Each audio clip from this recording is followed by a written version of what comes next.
Occidente debe entrar a una mentalidad de guerra. Se acabaron las pensiones, se acabaron los apoyos sociales. A la OTAN no le interesan los ciudadanos, no le interesa su bienestar, no les interesa absolutamente nada. Solo Ucrania, solo la guerra, solo los conflictos. De esto y mucho más hablaremos aquí en el Chapucero USA. Pero tenemos que arrancar con este tema muy importante y a la vez peligroso, porque ya no habrá más pensiones. No habrá más pensiones. Para el secretario general de la Alianza Atlántica, la famosa OTAN, Mark Rutte, ha llegado el momento de adoptar una mentalidad de guerra, de incrementar la producción de armamento de este bloque, así como su gasto en materia de la defensa.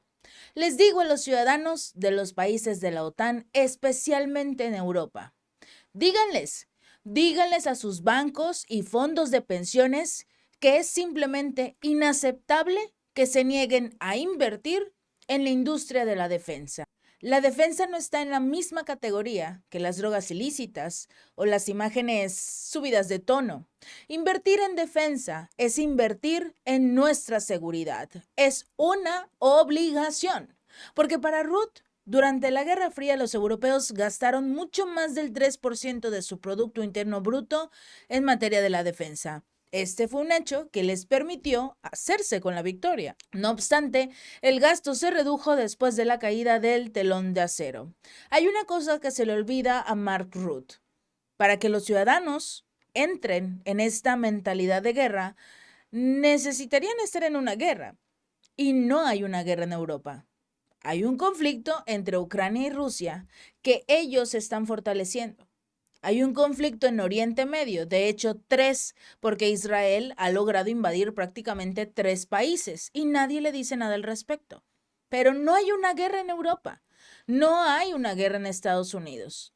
Que estén impulsando el conflicto en Ucrania es una cosa diferente. Y si todos estos políticos, todos estos líderes de la Unión Europea, de la OTAN, tienen la intención de apoyar este conflicto, que lo hagan con el dinero de sus bolsillos, lo que le paga el pueblo porque estén como primeros ministros, presidentes, legisladores.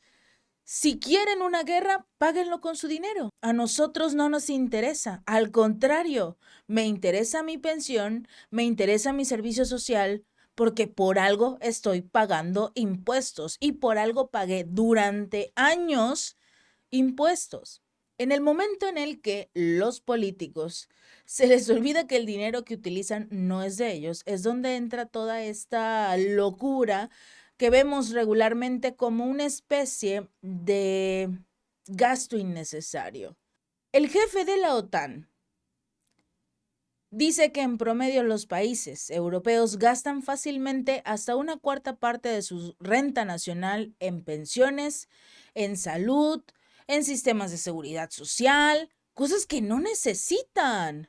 Una cuarta parte de lo que ganan estos países con los impuestos de los ciudadanos se va a las pensiones, se va al sistema de salud, obviamente, porque por algo están pagando impuestos. A los ciudadanos no les interesa una guerra del otro lado del mundo. A los ciudadanos no les interesa que sigan apoyando a Zelensky o no. A ellos les interesa tener un sistema de salud eficiente, que los sistemas de seguridad social para aquellas personas que pagan sus impuestos estén al día y aquellos que durante años pagaron sus impuestos puedan cobrar su pensión, retirarse y vivir dignamente. Actualmente las pensiones, los sistemas de salud, todo es un caos. ¿Por qué? Porque hay una pequeña y minúscula cosa que molesta a los ciudadanos europeos. Una inflación. Tienen problemas económicos. Hay crisis de costo de vida. No les alcanza. Pero según Mark Rutte, ahora necesitan una pequeña fracción de ese dinero para fortalecer sus defensas y preservar su modo de vida. ¿El modo de vida de quién? ¿De los ciudadanos europeos o de los políticos europeos? Por el otro lado, Estados Unidos nunca ha entendido el verdadero propósito del derecho de veto en las Naciones Unidas y lo ha utilizado indebidamente para permitir que la máquina de guerra de Israel acabe con la vida de los palestinos, de los ciudadanos del Líbano y ahora incluso hasta los ciudadanos de Siria. ¿Por qué? Porque le permitieron a Estados Unidos abusar de este derecho de veto. Resulta que el representante permanente de Rusia ante la ONU, Vasily Nevencia, finalmente se armó de valor y le dijo a la Asamblea General de la ONU que adoptó este miércoles una resolución que exige un alto al fuego inmediato en Gaza. El problema fue que no pudieron hacer nada. La votación se produjo 3 semanas después de que Estados Unidos vetara una moción de redacción similar en el Consejo de Seguridad de la ONU.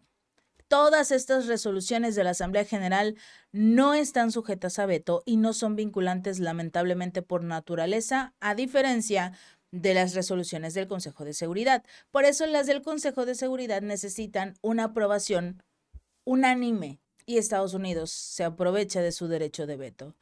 Este no fue concebido por los padres fundadores de la ONU para dar a sus amigos licencia para matar civiles, sino que fue diseñado como una herramienta para garantizar que las decisiones del Consejo de Seguridad sean equilibradas. Durante su discurso, Nevencia dijo que desafortunadamente Estados Unidos nunca se dio cuenta de esto. Está utilizando este instrumento para darle margen de maniobra a lo que llamó la maquinaria de guerra israelí. La Asamblea General de la ONU exigió un alto al fuego inmediato, incondicional y permanente en Gaza. Adoptó el documento con 158 votos a favor, 9 en contra y 13 abstenciones. Israel y Estados Unidos estuvieron obviamente entre los países que votaron en contra de la moción, pero esto hablando de la Asamblea General de la ONU. Estamos contando a casi 170 países que obviamente entre todos generan una mayor dificultad para llegar a un acuerdo. El Consejo de Seguridad, digamos que los altos mandos, son menos, son 15 países. Pero lamentablemente Israel y Estados Unidos forman parte de este Consejo de Seguridad. Extraño porque Israel, al no ser un país como tal, sino ser una especie de nación que controla el territorio que alguna vez fue Palestina, pero fue reconocido por Estados Unidos, Reino Unido y todos los demás, entonces por eso tiene su pedacito en la ONU. Apenas acaban de reconocer a Palestina, lo que quedaba de Palestina, porque ya no tiene territorios. Acabaron con toda la franja de Gaza, acabaron o están por acabar con lo que fue alguna vez fue Cisjordania, entonces apenas los acaban de reconocer. El detalle es que en el Consejo de Seguridad sí aplica el derecho al veto y lo ha hecho Estados Unidos. Lo ha utilizado de forma descarada. Que porque Rusia solicitó un alto al fuego para la guerra en Gaza, no como voy a votar por una resolución de Rusia, vetado. Que porque Arabia Saudita es amigo aliado de Rusia y además acaban de implementar una reducción de la producción de barriles de petróleo diarios, también me voy a vengar y los voy a vetar. China, por el problema del comercio, el ser tan ambiciosos, también voy a vetar sus mociones. Cuando Estados Unidos implementó su propia solicitud de alto al fuego, sus reglas, sus normas, aquí fue donde varios países dijeron, ya entendimos. Lo que quieres es que prácticamente se le perdone todo a Israel y con este alto al fuego sea Israel el que prácticamente controle lo que queda o lo que dejó de la franja de Gaza. Era un acuerdo terriblemente lamentable y completamente desproporcional a lo que es la fuerza de Israel con la fuerza de la franja de Gaza. Pero bueno, hubo muchos países que se negaron y vetaron la resolución de Estados Unidos. Aquí se indignó, obviamente, Estados Unidos diciendo es que todos me están evitando que se detenga la guerra ahora que yo lo estoy proponiendo. No, había algunas cosas que no estaban bien en el lugar. Entonces viene una nueva solicitud ya por diversos países, hasta Sudáfrica ha presentado una. Nadie toma en consideración a nadie. Si a Estados Unidos no le gusta la resolución, la veta. e Israel también, por supuesto. Así funciona la ONU de Estados Unidos. Esperemos que pronto hagan una diferencia o, como lo dijo el presidente ruso Vladimir Putin, modifiquen las reglas de la ONU. Y finalmente el presidente electo de los Estados Unidos, Donald Trump, ha hecho historia o lo va a hacer, porque resulta que ha invitado a una persona que se supone es su enemigo, pero al parecer intenta también tener una buena relación. Invitaron a nada más y nada menos que el presidente de China, Xi Jinping, para que asista a la toma de posesión el próximo 20 de enero. La CBS News reveló la oferta que se hizo a principios de noviembre, poco después de la victoria electoral de Trump. Según dijeron varias fuentes a este medio de comunicación, todavía no está muy claro si Xi aceptó la oferta o no, pero podría hacerlo, sobre todo porque hay una tensión no resuelta entre ambos mandatarios. En una reciente entrevista precisamente con la NBC News, Trump dijo que se llevaba muy bien con Xi y que se habían comunicado la semana pasada. El equipo de Trump sugirió recibir a otros líderes en el Capitolio el 20 de enero, además de Xi. Si bien normalmente se invita a embajadores, a diplomáticos, los registros del Departamento de Estado desde 1874 indican que ningún líder extranjero ha asistido jamás a una ceremonia de transferencia del poder. Y podría hacerlo el presidente de China, Xi Jinping. Imagínense nada más una invitación de Donald Trump al líder ruso Vladimir Putin. Sería no solo histórico, sino una total y rotunda locura. Porque recordemos una cosa, el gobierno de Biden quiere arrestar a Vladimir Putin. Aquí se aplica la resolución de la Corte Penal Internacional. Cuando la orden de aprehensión es contra Israel, aquí no, a Netanyahu no lo tocan. A Vladimir Putin sí lo pueden arrestar. Pero imagínense que inviten a Putin a Estados Unidos y que no lo arresten. No tienen por qué hacerlo. Si no van a arrestar a Benjamín Netanyahu bajo el argumento o la protección de que no forma parte del Estatuto de Roma, entonces no hay por qué arrestarlo, ¿no? Y además, porque es un presidente, entonces tiene una especie de protección diplomática. Sería una joya.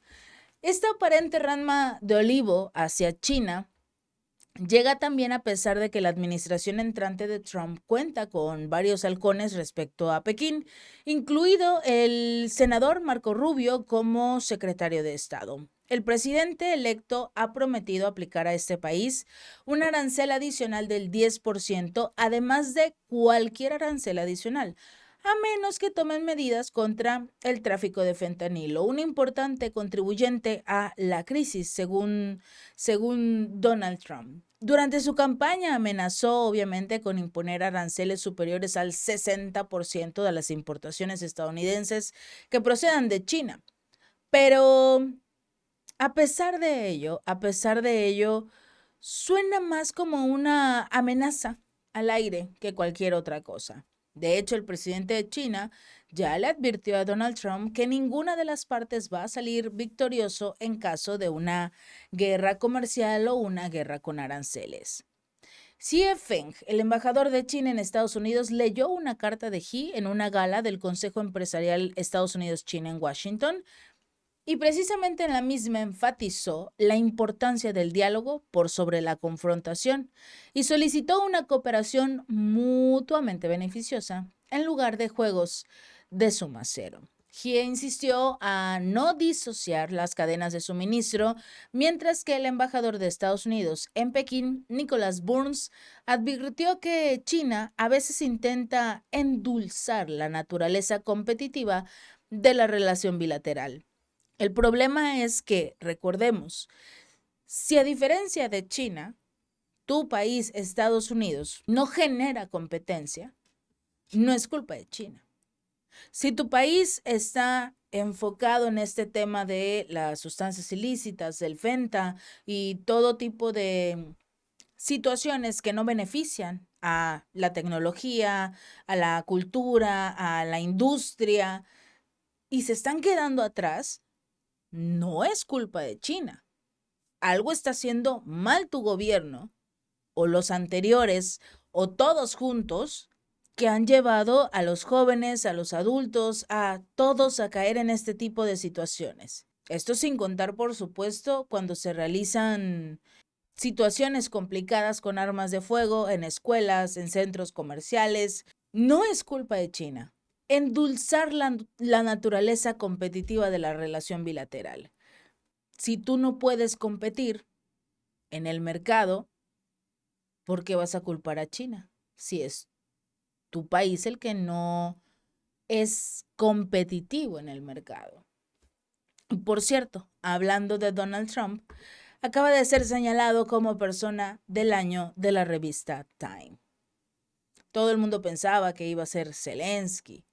Quizás habríamos visto al mismo Benjamin Netanyahu siendo el líder de la cara de esta revista. Sería una verdadera vergüenza para el mundo colocar a Benjamin Netanyahu en esta revista.